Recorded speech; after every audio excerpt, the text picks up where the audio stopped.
सभी बच्चों को नमस्कार। पिछले लेक्चर में हमने जो पढ़ा था उसको कुछ टाइम में रिवाइज करते हैं और आज डिस्कस करेंगे कि how company record in books of accounts.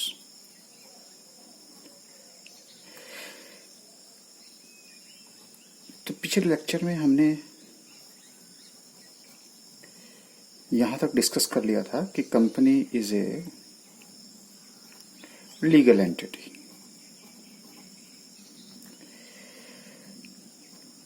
और कंपनी अपनी कैपिटल को रेज करने के लिए शेयर बेचती है। So when company sell its shares to raise capital, and when the company sell its shares, money is collected. Money is collected. तो अब हम इसको कैसे अपने बुक्स ऑफ अकाउंट्स में रिकॉर्ड करेंगे, ये सारी बातें आज हम डिस्कस करेंगे। क्योंकि कल हमने क्वेश्चन रेज किया था कि जैसे पार्टनरशिप अकाउंट्स और सोल प्रोप्राइटरशिप अकाउंट्स जब कैपिटल रेज करते हैं तो जो फर्स्ट जर्नल एंट्री पास करते हैं, क्या कंपनी भी वैसे ही करती है?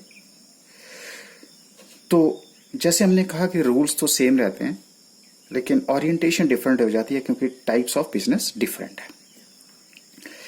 अब जब मनी कलेक्ट किया जाता है तो उसमें कंपनी अपने नाम से शेयर बेचती है। It means company sold it's shares by its own name। और यही हमने बात कल डिस्कस करी थी कि जिसके पास जितने शेयर्स होंगे वो उतने का ही मालिक बनेगा। जैसे कल हम ए के पास 10 लाख शेयर्स थे, बी के पास 20 लाख शेयर्स थे। इस तरह से 30% मालिक तो ए और बी थे। अब ये जो शेयर्स बेचे जाते हैं कंपनी के द्वारा, ये किसको बेचे जाते हैं?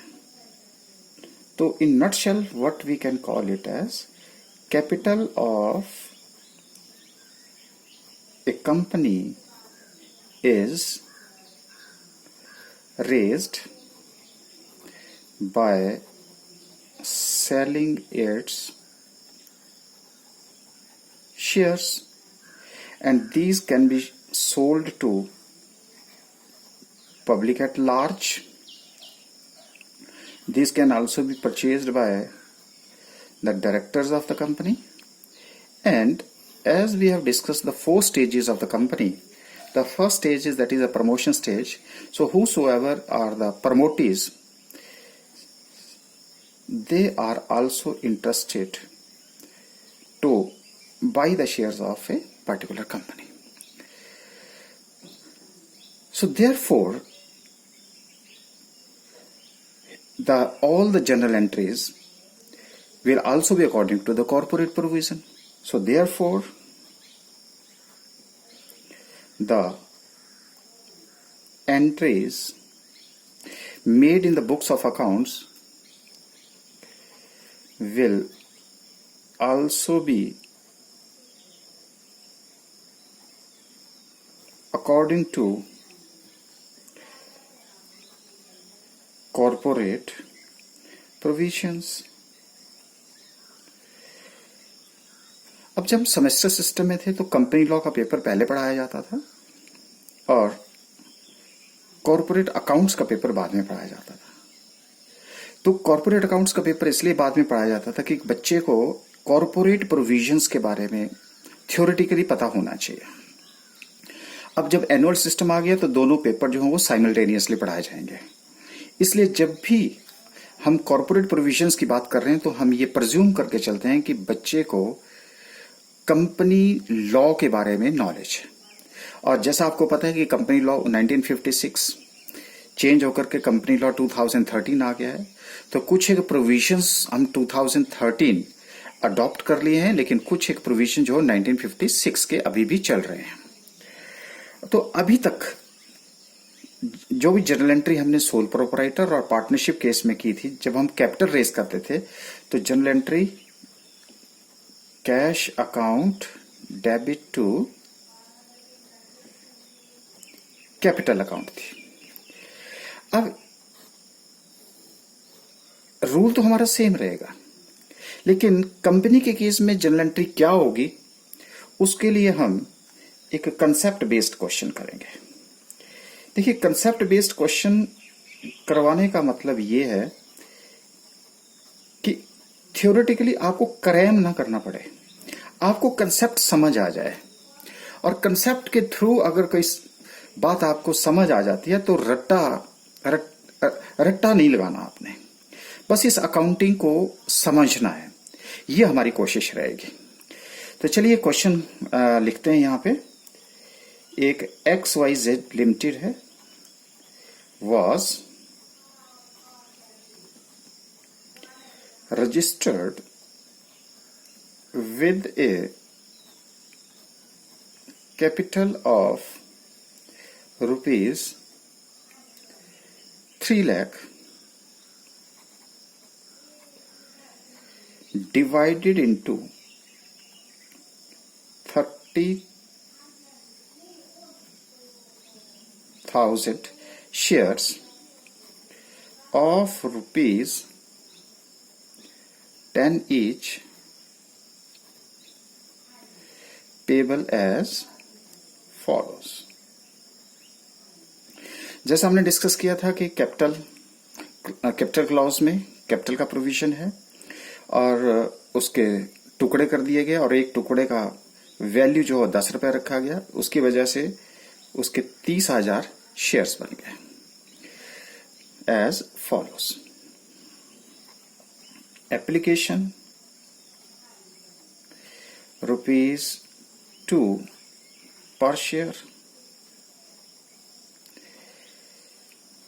अलॉटमेंट, ये एप्लीकेशन अलॉटमेंट क्या है, ये सब बातें हम थोड़ी देर में आपके साथ डिस्कस करेंगे। ₹3 पर share, first call ₹2 per share, second call ₹3 per share, all the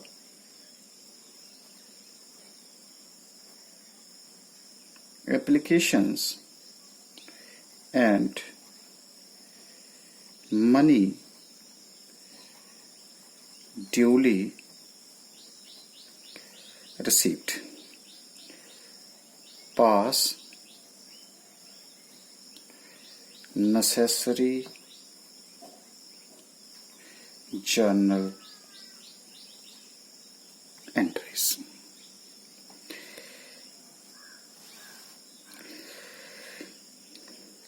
okay,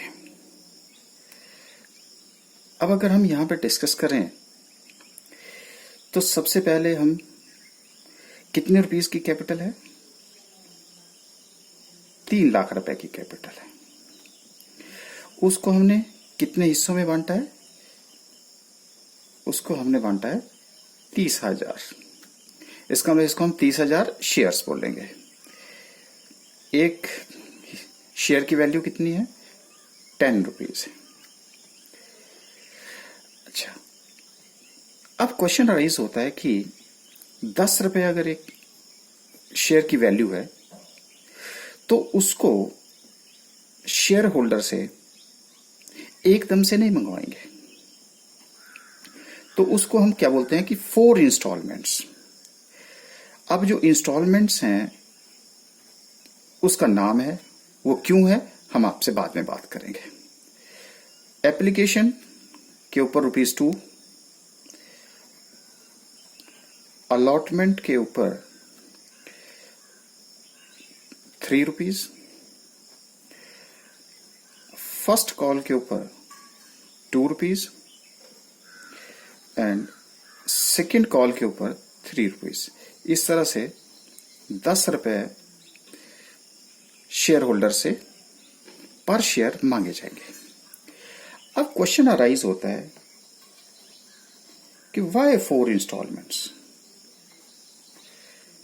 Y 4 installments, 4 installments.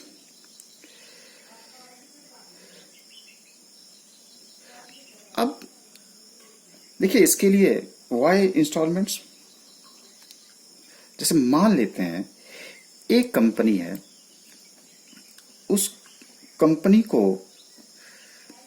Open करने के लिए हमें 50 लाख की जरूरत है। तो क्या 50 लाख हमें एकदम में पहले दिन ही चाहिए? बिल्कुल नहीं। It means on the very first day we do not need all 50 lakh rupees. अब ऐसा कैसे है? अब देखिए, जब भी आप बिजनेस एस्टेब्लिश करेंगे तो सबसे पहले आप लैंड देखेंगे।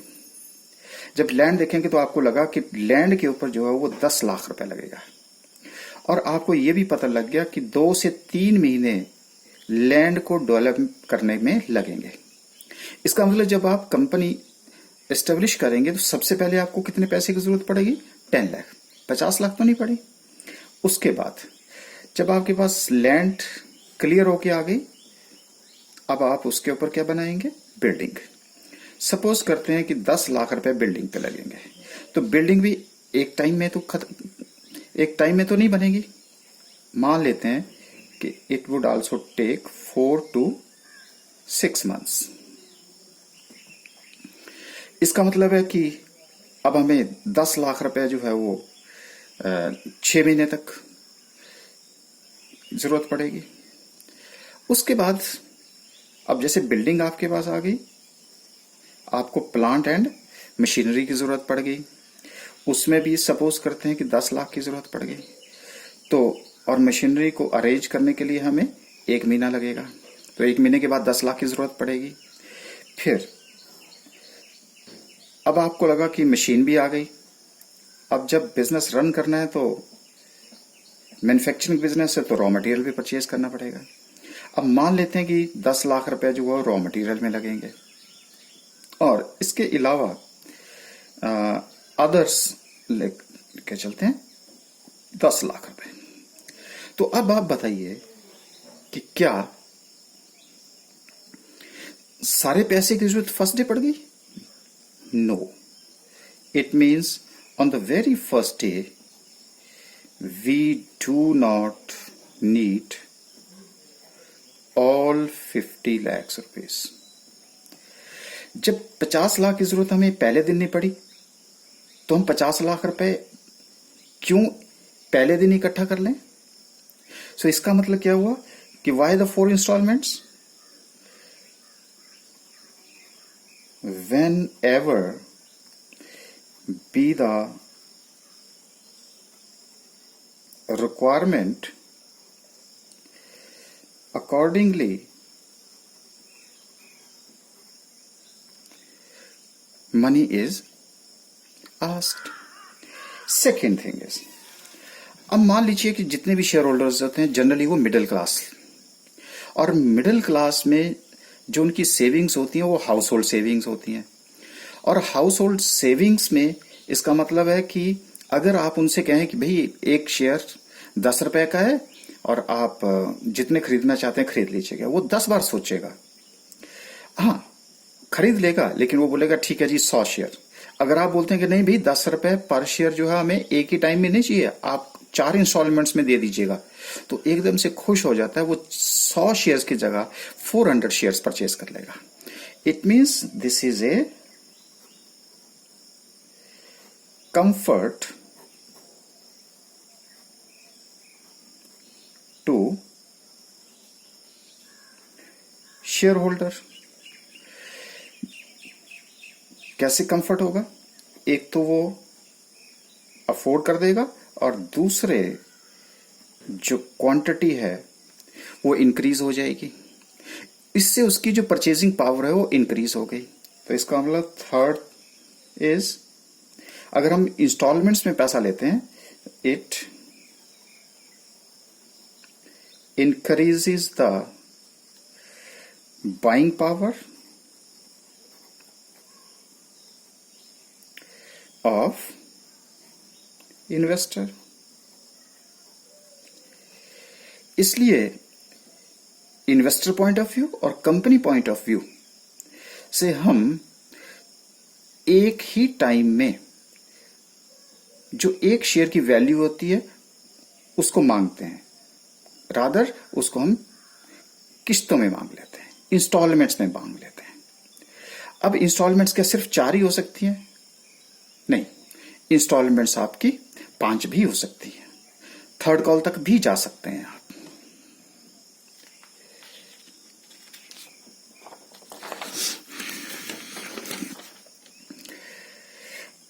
अब क्वेश्चन अराइज हो रहा है कि इन इंस्टॉलमेंट्स को नाम कहां से दिए गए। So the names of installments, वैसे हम उसको इंस्टॉलमेंट्स बोलते हैं, लेकिन अब यहां पे हमने उसको नाम दे दिए गए। जो हमने नाम दिए वो क्या था, जैसे एप्लीकेशन, एप्लीकेशन के ऊपर आपने 2 रुपए, अलॉटमेंट के ऊपर आपने 3 रुपए, फर्स्ट कॉल के ऊपर आपने 2 रुपए और सेकंड एंड फाइनल कॉल के ऊपर आपने 3 रुपए इकट्ठा किया, 10 रुपए। इसको एप्लीकेशन इसलिए बोला गया क्योंकि जब आप अपने शेयर्स, जब कंपनी शेयर्स बेचने की कोशिश करती है तो ऐसा तो नहीं है कि वो लेटर लिखेगी सारी पब्लिक को कि आओ जी आओ आओ हम शेयर्स बेच रहे हैं, नहीं। क्योंकि अगर आप लेटर लिखेंगे और फ्री में बांटेंगे तो बहुत सारे लोग जो हैं वो जैसे जियो वाले लाइन में लग गए थे, कस्टमर्स लाइन में लगे थे, वैसे कस्टमर्स आपकी लाइन में भी लग गएंगे। तो यहां पे हम क्या करते हैं कि जब हम ये कंफर्म करना चाहते हैं कि जो इन्वेस्टर सीरियस है या नहीं है, हम उसकी सीरियसनेस चेक करना चाहते हैं, तो उसकी सीरियसनेस तभी चेक की जाएगी। उसके लिए हम एक फॉर्म, कंपनी फॉर्म निकालती है और उस फॉर्म को हम एप्लीकेशन फॉर्म बोलते हैं और उस एप्लीकेशन के साथ कुछ अमाउंट आपको भेजना पड़ता है। तो जो सीरियस होगा वो अमाउंट उसके साथ भेजेगा और जो सीरियस नहीं होगा वो सिंपल सी बात है कि वो अप्लाई ही नहीं करेगा। इसलिए हमें सीरियसनेस चेक करने के लिए जब हम एक एप्लीकेशन फॉर्म निकालते हैं और एप्लीकेशन फॉर्म के साथ जो आपका पैसा आता है, इसलिए उसको हम फर्स्ट इंस्टॉलमेंट को एप्लीकेशन मनी बोलते हैं। उसके बाद जो सेकंड है वो है अलॉटमेंट मनी। अलॉटमेंट का मतलब है कि अब हमारे पास एप्लीकेशंस आ गई तो जरूरी नहीं है कि सबने जिसने अप्लाई किया है उन सबको ही जो है शेयर्स मिल जाएं, लेकिन ये कोइंसिडेंस भी हो सकता है। लेकिन कंपनी सबसे पहले जो एप्लीकेशन बनी है उसकी सॉर्टिंग करती है, सॉर्टिंग करने के बाद अब या तो लेटर्स भेजेगी कंपनी, या तो आपको अलॉटमेंट की दी जाएगी या रिजेक्शन कर दी जाएगी। तो अगर आप उसके मालिक बन गए तो उसको हम अलॉटमेंट बोलेंगे, इसलिए हम दूसरी इंस्टॉलमेंट का नाम अलॉटमेंट बोलते हैं। अब जब आपको अलॉटमेंट होगी तो अब आप उसके मालिक बन गए। तो एप्लीकेशन के टाइम में आप मालिक नहीं थे, लेकिन अलॉटमेंट के टाइम अब आप मालिक बन गए। जब आप मालिक बन गए तो आपको पूछा जाएगा कि अब आपको अलॉट कर दिया गया है और इस अलॉटमेंट पे आप इस पैसे को भेज दीजिएगा, दूसरी इंस्टॉलमेंट को भेज दीजिएगा, इसलिए इसका नाम हम अलॉटमेंट बोलते हैं। उसके बाद हम जैसे जैसे कंपनी को पैसे की जरूरत पड़ती है वैसे वैसे कंपनी कॉल करती है, इसलिए इसको first call, second call, final call, जो भी कंपनी कहना चाहे वो कह सकती है। इस तरह से इनका नामकरण किया गया, इसलिए हमने इन इंस्टॉलमेंट्स को नाम दे दिए गए। लेकिन एक बात आप ध्यान रखिएगा कि ये जो एप्लीकेशन है, अलॉटमेंट है, फर्स्ट कॉल है, सेकंड कॉल है, ये सारे जो हैं ये जब हम अकाउंटिंग करेंगे तो ये टेम्परेरी अकाउंट्स हैं। Temporary accounts, these all are temporary accounts. जब हम जनरल एंट्री पास करेंगे तब हम आपके साथ इसको डिस्कस करेंगे। तो अब उसके पीछे की जो बैकग्राउंड है वो हम फिर आपसे डिस्कस करेंगे। अब दोबारा से हम इसको डिस्कस करते हैं। जैसे तो इसका मतलब है कि जो हमने डिस्कस किया, once the company is created, अब जब कंपनी क्रिएट की जाती है तो उसके पास क्या है, जीरो मनी है। अब जीरो मनी है तो इट मीन्स कि how the people will invest, लोग उसमें इन्वेस्ट कैसे करेंगे। तो जैसा हमने डिस्कस किया, कंपनी ऑफर शेयर्स, और ऑफर कैसे करेगी, एडवर्टीजमेंट इन न्यूज़पेपर, टेलीविजन और एनी मीडिया, जिसको हम क्या बोलते हैं, लॉन्च करना, launching of the shares. Okay, अब नेचुरली अगर तो जो कंपनी है उसकी प्रोडक्ट दमदार होगी, तो क्योंकि हम लेटर तो नहीं लिखते कि जी हमने लेटर लिख दिया कि जी आओ आओ हमारी कंपनी, तो अगर तो कंपनी का प्रोडक्ट सरवाइव करने वाला होगा, दमदार होगा, तो जो भी पोटेंशियल शेयर होल्डर्स होंगे, इन्वेस्टर्स, शेयर होल्डर नहीं बोल सकता मैं अभी तो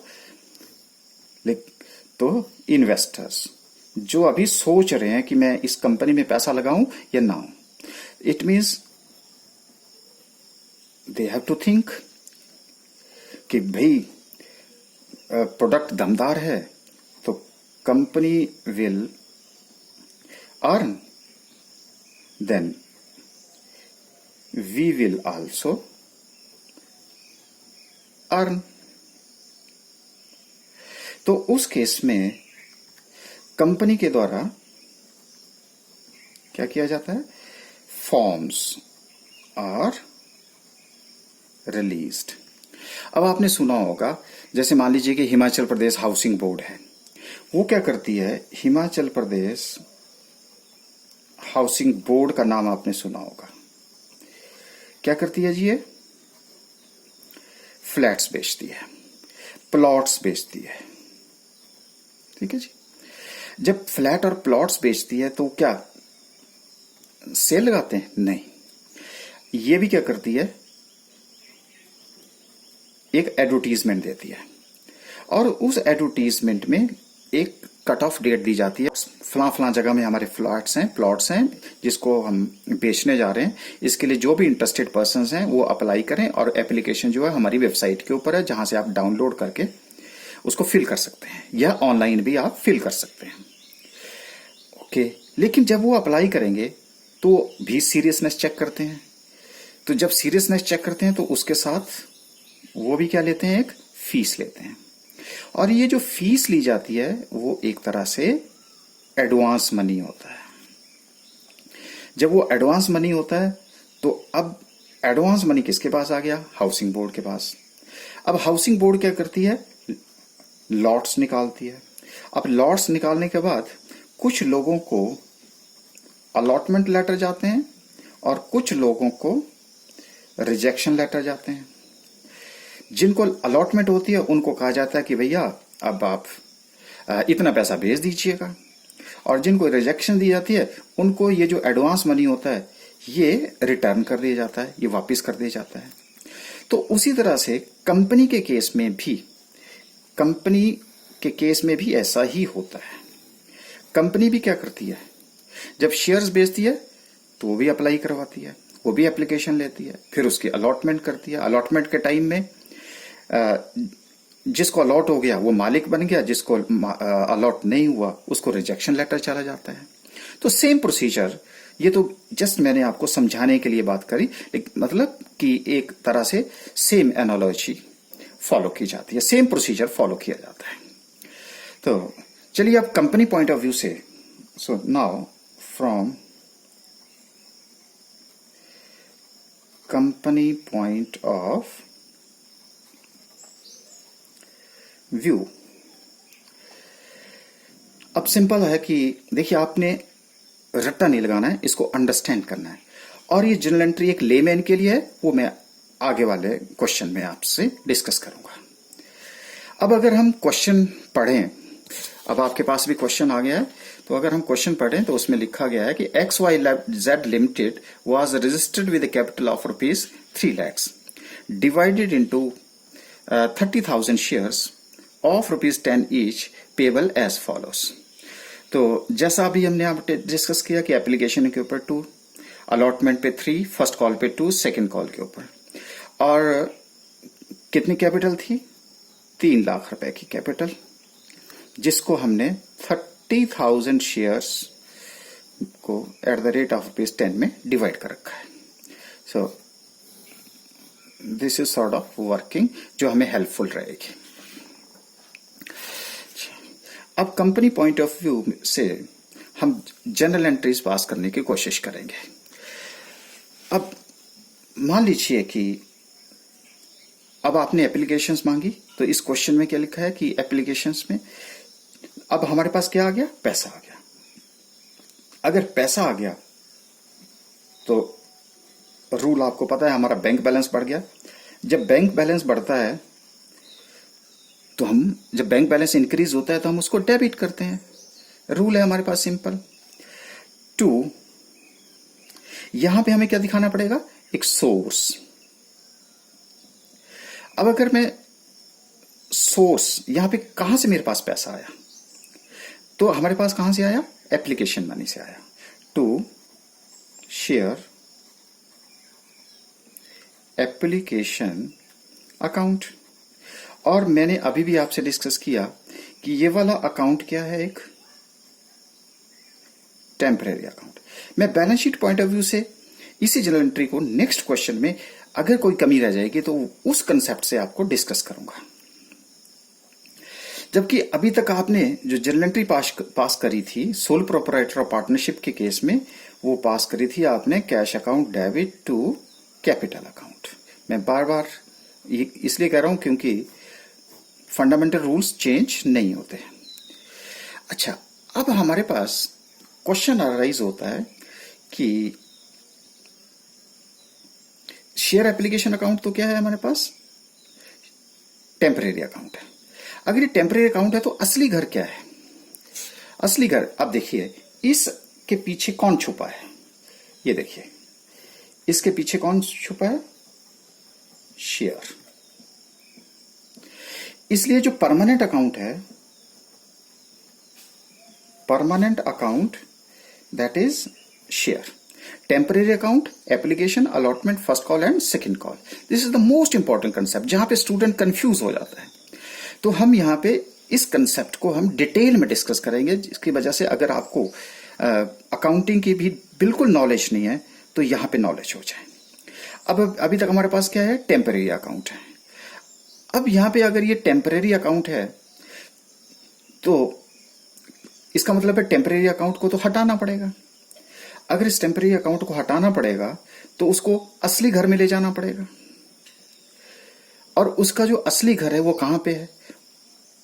तो असली घर तो शेयर कैपिटल है।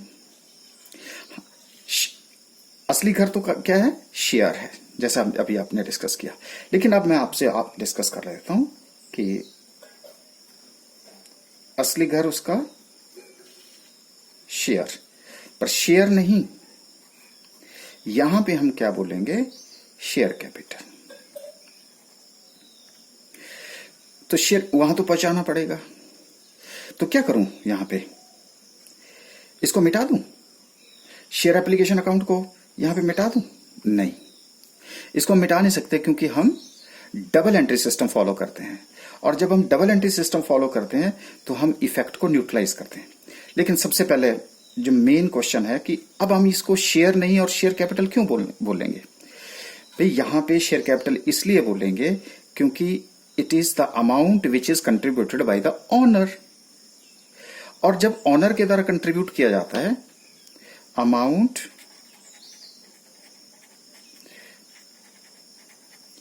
Contributed bye honour. और अब आप जानते हैं कि ऑनर को हम क्या बोलते हैं? Shareholder, which is known as shareholder. अब अगर, और शेयर होल्डर कितने होंगे कंपनी के पास? क्या सोल प्रोप्राइटर की तरह एक होगा? पार्टनरशिप की तरह 2 होंगे, 10 होंगे, 20 होंगे? नहीं, यहां पे तो लाखों करोड़ों शेयर होल्डर्स होंगे। तो मैं क्या करूं यहां पे हर एक का नाम लिखूं, जैसा कि पार्टनरशिप में हम क्या करते थे, cash account debit to A's capital, B's capital, C's capital, D's capital? नहीं, क्योंकि अब आप क्या जानते हैं कि अकाउंटिंग इज एन आर्ट। ये आपने फर्स्ट ईयर में पढ़ा था। अगर ये आर्ट है तो ये बेवकूफी नहीं होगी कि मैं यहां पे 10 लाख लोगों के नाम लिखूं, 10 लाख कि A's capital, B's capital, C's capital, सारे शेयर होल्डर्स के नाम लिखूं, जो कि पॉसिबल नहीं है। तो फिर अकाउंटिंग आर्ट कैसे होगा? तो अकाउंटिंग को ब्यूटीफुल बनाने के लिए हम यहां पे जो कैपिटल है उसको कंबाइनली शेयर होल्डर के नाम ना लिख करके, क्योंकि शेयर कैपिटल को हमने शेयर्स में, टुकड़ों में बांट रखा है, और असली घर जो है उसका शेयर कैपिटल है। इसलिए हम अब यहां पे इसको शेयर ना बोल करके क्या बोलेंगे? शेयर कैपिटल बोलेंगे। क्योंकि एज कैपिटल नहीं, बीज कैपिटल नहीं, सीज कैपिटल नहीं, और जैसे सोल प्रोप्राइटर सिर्फ कैपिटल लिखता था, क्योंकि हमें पता था कि सोल प्रोप्राइटर ने ही ये पैसा कंट्रीब्यूट किया है और कहीं से नहीं आया। इसलिए जब हमने कैपिटल को टुकड़ों में बांट दिया है, पार्ट्स में बांट दिया है, तो उस केस में अब हम शेयर नहीं, अब हम क्या बोलेंगे? Share capital. तो ये हमें रिप्लाई कहां से मिला? When accounting is an art.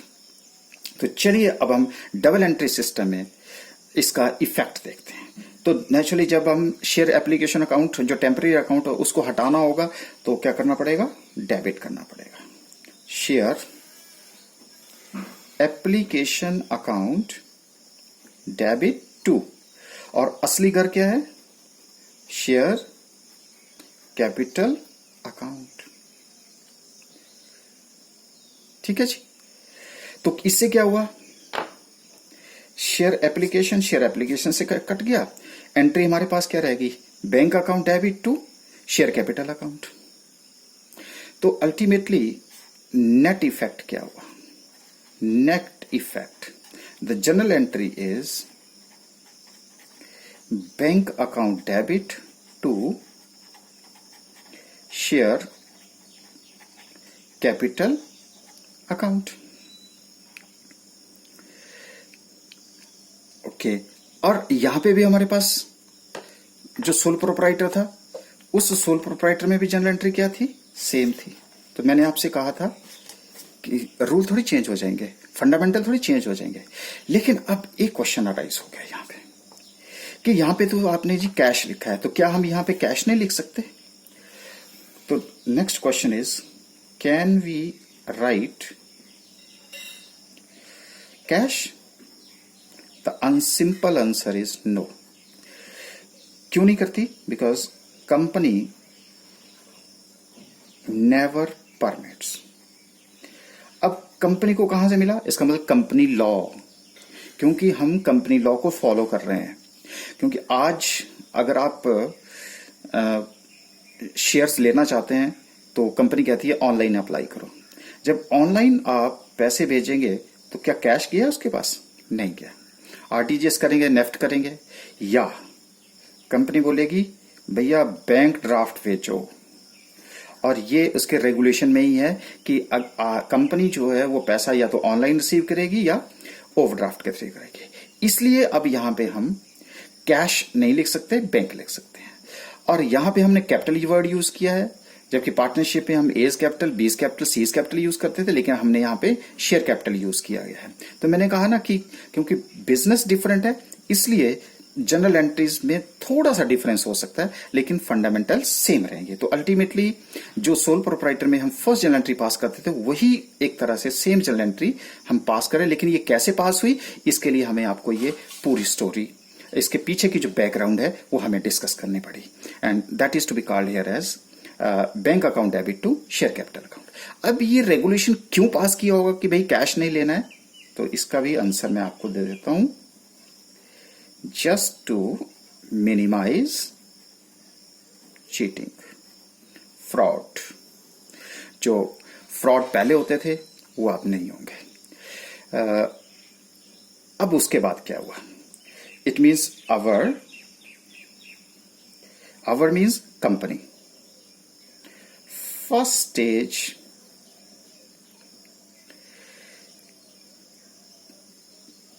Complete हो गई। So first stage is completed. That is applications जो हमने बुलाई थी पब्लिक से, डायरेक्टर से, प्रमोटी से, उन्होंने आपको अप्लाई कर दिया। अप्लाई के साथ उन्होंने एप्लीकेशंस मनी आपको भेज दिया, पहली इंस्टॉलमेंट आ गई और अब कंपनी के पास पैसा आ गया। जब पैसा आ गया तो अब उसके बाद उसकी दूसरी स्टेज होगी और वो दूसरी स्टेज क्या होगी? अलॉटमेंट। तो अलॉटमेंट के लिए आपको थोड़ा इंतजार करना पड़ेगा।